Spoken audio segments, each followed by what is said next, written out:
Hey guys, my name is Joanna. I'm the co-founder of Soon. I'm here joined by Dave from CAP. We're doing our next episode of Professionally Curious, the 100 most insightful founders in crypto. I'm so flattered. Of course. Yeah, we're friends already, so I have a lot of your backstory done, but I really wanted to just use this opportunity to, explain your journey. How did you get into crypto? Maybe we start with that.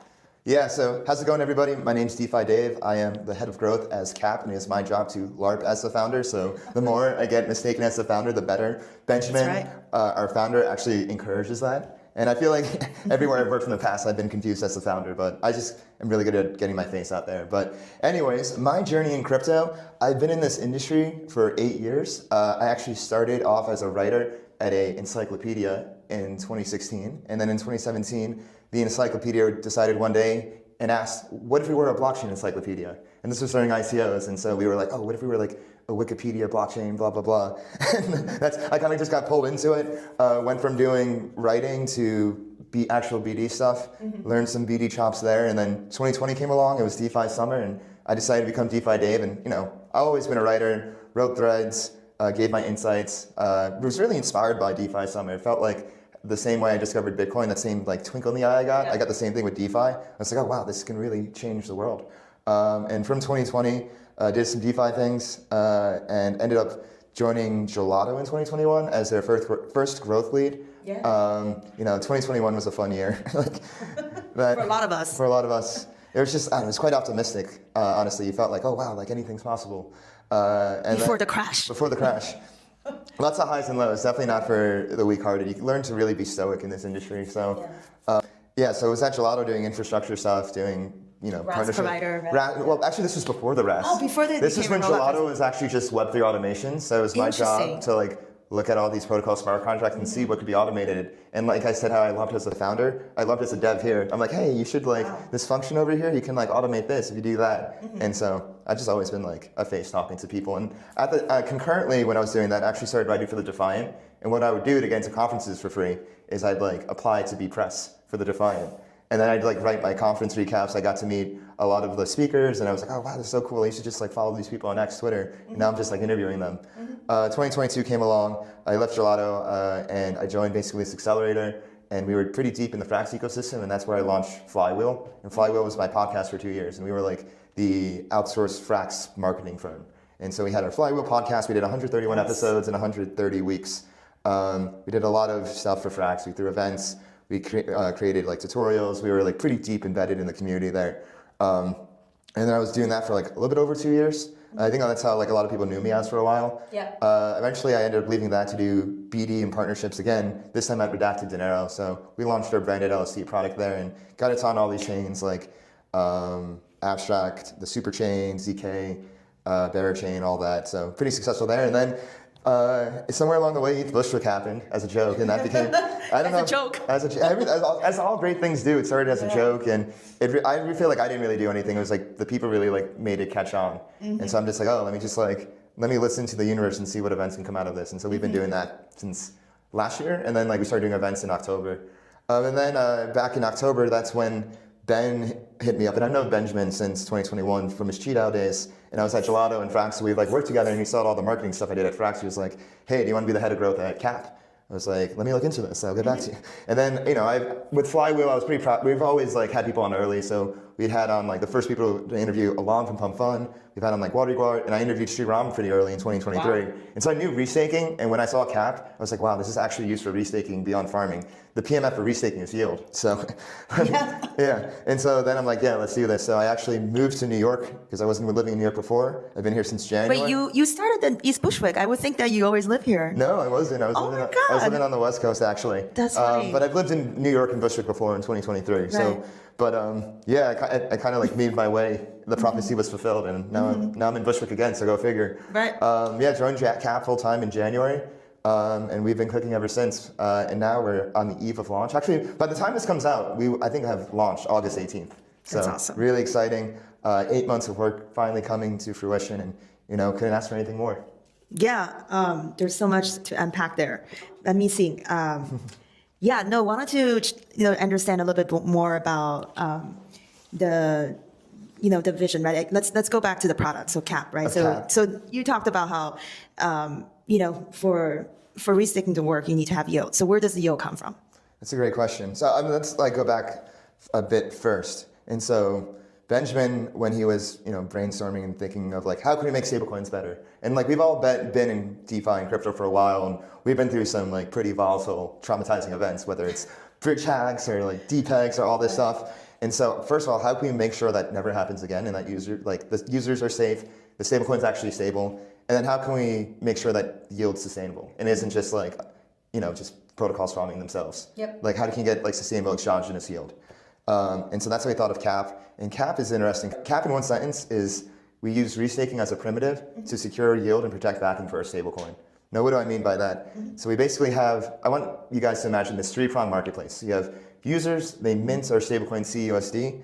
They mint it with I call it our CAP stablecoin network. So these are collateral, and these are our partners. So we actually have PYUSD. So we're going to get the treasury yield from PayPal to PYUSD. We have USDC. We're going to put that into Aave. Aave, think of it as a risk-free rate. And so all these different, we'll have all these different collateral backing CUSD.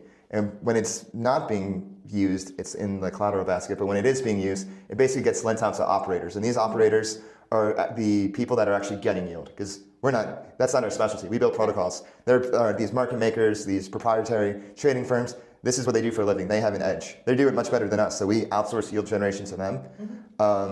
But the thing is, it's like, we've seen this before. It's like, oh, like, how do you know they're going to come back? How do you know that they're going to be faithful? Well, that's where the third prong and most important prong, which is the restakers. And these are like your Renzos, your EtherFis. These restakers delegate their capital to the operators. And so how it works, there's these operators, these restakers, they'll come to some sort of an agreement. The restakers will do some due diligence on the operator. And if they agree to it, yeah, like I said, they delegate the capital. And then when the operators, once they have the delegation, they go to basically the protocol and they take out the loan, whether it's in like USDC or PYUSD or whatever. They go, take it out, they do whatever to earn yield. So maybe like they see an opportunity that's open for a day, a week, a month, whatnot. Then they come back, they pay back the loan. That's where the interest comes from. And then they give a premium fees to the restaker. And the operators love it because all the capital they make, they keep at no cost of capital. They don't have to put anything up. All they have to do is get a delegation from a restaker. So they love it because they get to grow their book without having any collateral that they have to put up. Restakers love it because, like I said, they have something to actually restake for. And users love it because for two reasons. One, they're always protected. So let's say like an operator goes and something happens. Well, if it's the restaker that delegates to them, they get slashed. And that is used to fully back up the collateral. So users 100% protected from downside risk. And then the second reason is you have this I call it the infinite canvas of yield, because it's not just one yield strategy. They aren't just like locked into whether it's T-bills or the basis rate or something else. It's you have all these operators doing all these different strategies that maybe some are better in a bull market, maybe some are better in a bear. So you can actually, these operators basically like plug and play into the CAP protocol, and all they have to do is beat the hurdle rate. And the hurdle rate is, think of it as like the Bitcoin difficulty adjustment rate. It's like when the miners in Bitcoin, if they have to beat it in order to mine Bitcoin, it's kind of like the same thing. You have to beat the interest rate. So you have this like really dynamic first of its kind system with CAP as a stablecoin. And I'm really excited for it to launch because I've been talking about it so much, but I want to see it live. It's super, I mean, it's a unique model, right? So I think it's definitely like every stablecoin's dream to figure out like the yield generation and then kind of put in like a risk-free environment. Yeah. I want to add something else. When I first came to CAP, I was thinking like, how can I make this easier to understand for the average person? And everyone has used Airbnb and Uber and all these apps before. Right. If you think about it, Uber has no cars, yet it's the biggest cab company in the world. Airbnb has no hotels, but yet it has no hotel rooms, but yet biggest hotel company in the world. CAP, we don't actually have, we're not generating the yield internally. We're not actually doing it ourselves. Yet with the CAP system, because it's a marketplace, like Uber's a marketplace for cars, Airbnb is a marketplace for travel and hotels and staying places basically, we're a marketplace for yield in the same exact manner. Yeah, that makes sense. And then you created this flywheel, right? Just to reference back to your company or podcast. I came up with the flywheel. The flywheel that everybody actually gets to benefit from this life cycle, right? So that's what makes you different from the other stablecoin project. I think the other thing that's certainly getting you guys a lot of PR, a lot of limelight is the fact that you guys are part of Mega Mafia. So the question that I have for you is, now you've launched a project on the CAP Frontier project. on points ETH program, Mainnet. yes. The points program. Yeah, help me understand the decision making there. Yeah, so Cap was always going to be on mainnet. The Mega Mafia people knew that because we have to be on mainnet because of restaking and Eigenlayer and Symbiotic, and so they're not on anything else but mainnet. So we were always going to issue on mainnet. And in terms of Mega Mafia, they've been supporting us since day one. Cap is actually the first Mega Mafia project. And the Mega ETH team has been supporting us through and through since. They helped in the very early stages when we were ideating, and we're there every step of the way. So we've been accelerated. We have that in our bio on Twitter, accelerated by Mega ETH, and that's been the story since. And nothing really has changed. Gotcha. And then I think you guys, to your point, right? Like they really helped you, like Shriel and Nambia, like all helped with the very early like funding exercise as well, right? You guys got very big names, especially from TriFi. That's huge. I didn't even get into that. I'm such like a mechanism nerd that sometimes I even forget like, who's actually using this? But like the people that are both backing us and also using it, our participants in our protocol, are pretty big names, pretty big TradFi regulated institutions. So we had Franklin Templeton. They led our seed round along with Triton, formerly Kraken, and then our participants are like IMC Trading, Flow Traders. We had Susquehanna and Crypto in our pre-seed round. So all these people are participating as operators, and this is what they do for a living. This is in their regular proprietary trading shops, and they see Cap as a powerful tool to help grow their business. Yeah, so tell me the go-to-market strategy there, right? Because you have all these big names in Web2, and then you obviously have to connect that with in TradFi, and to connect that with the Web3 users. So yeah, maybe just like help me understand the go-to-market on both sides. Like how do you basically grow the partnership continuously, and then on the Web3 world, like how do you grow the user base? I think the yield will speak for itself, and once people see like, wait, that's the yield for it, and both like. For users, what is the yield for it? Can you tell us yet? Well, I don't want to, Sure. Yeah, I'll let it speak for itself. Let it speak for itself. Yeah, but I think operators realize, like I said earlier, it's like, wait, there's like no cost of capital. All we have to do is like establish a relationship rapport with the restaker, and we can grow our book. Let's do this. But in terms of for our go-to-market, we're actually we just announced today our points program, the Caps Frontier program, where for users that participate, they'll be earning caps, and caps will translate to things later. And so we're really excited about that. We have a lot of integrations coming with that. We're gonna start off slow. First it'll be mint CUSD and do stake CUSD. But then the task will get a little bit more advanced later. But August 18th, this is whether it's like launched today or if this is before. If you're listening to this, go mint some CUSD, earn some caps, have some fun. Let's grow together. Amazing, yeah. Congrats on that. Thank you. We're also excited for the what you guys are doing, with the TriFi side. I think it's just net positive news, net positive for everybody. We see new people from the TriFi world coming in. It's fun. I heard this really funny thing last week, and it's still in my head. Basically, TradFi is becoming more DeFi, and DeFi is becoming more TradFi. If you look what's happening in like, for example, in the public markets, you have all these DATs happening, which is a pretty new development, and that's like something of a risk appetite that you would have found in DeFi maybe like 4 or 5 years ago. But now in DeFi, you're seeing things like Cap come about, which is like a bit more formal than previous, and you have all these different participants that have been in the game, been in TradFi for a while, that are participating in our protocol. And like DeFi is trying to be more like TradFi, not just with Cap, but with like other protocols as well. And then TradFi is being more like DeFi. But you're seeing this convergence happen.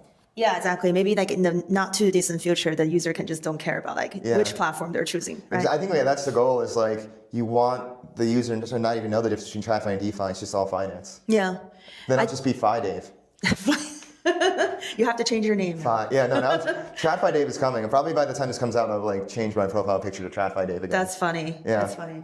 I do want to bring that up, the fact that, because I'm a high performance nerd, right? So I think one barrier that we do see is to see that convergence happening between TriFi and DeFi. It's like having really high performance, low block time, kind of infrastructure ready, right? So yeah, definitely, I think for everyone's sake. That's what you're doing soon. So yeah, exactly. That's why we launched soon. So that's the one thing that we want to see, like Visa level performance, right? Like they're processing trades at like 80K per seconds. TPS, that type of throughput. So for us to really combat with like the actual performance we see in the real world, we have to, certainly do a lot. You gotta hold ourselves to high standards. On the infra side too, yeah, for sure.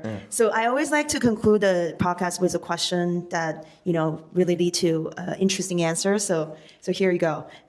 What is your one non-consensus view, about any topic, right? Anything that you think is We unique. talked about this before. And I like the answer, so go for it. And my contrarian view is I like the Federal Reserve System. I don't think it's as bad as people says. So we should not ask Trump to take out the Bitcoin, current Fed No, chair. like here's the thing. Like I love Bitcoin. Bitcoin is like what got me into this, and I come from the school of Ron Paul. I remember like being all about that in high school and college, and like the beauty of an alternative financial system. But when I like got into stablecoins and I looked into how money actually worked and how the economy has grown over the past 100 some odd years, you realize that money creation isn't just the Fed printing money. It's also you have all these commercial banks locally all over the country that are basically have a pulse on their local economies and see who needs loans for businesses or houses, and they're help growing the economy in that regard. And in that regard, it's actually quite decentralized how money creation happens. Yep. So I think I really like that aspect of the Federal Reserve. The other, like obviously I don't like the rampant money printing that happens at the higher levels, especially in the past few years. But I don't think the good parts of it get enough credit. That's what I'm trying to say. Yeah, certainly. I think we just kind of all get the media. Someone's gonna like cut the beginning and to use against me. He's like, shit, blah blah blah. Yeah. Everyone's like, when are we seeing? Yeah. The rate cut? Hopefully by September. Yeah. But yeah, no, I agree with that. I think there's a lot of interesting things that they're doing that we just don't get to see. Yeah. But yeah, thank you so much. I always. This I haven't told you in person yet, but I always really appreciate what you guys are doing on the application side. We would love to work with you guys more in the future. We would love to have you back when you guys do your next launch. Yeah, no, thank you so much for having me. Congrats Joanna. on the product launch today. Thank you. Follow us on X Twitter at @capmoney_. Join our Discord. Go to cat.app, and most importantly, mint some CUSD. And follow DeFi Dave. DeFi Dave 22. I'll see you later.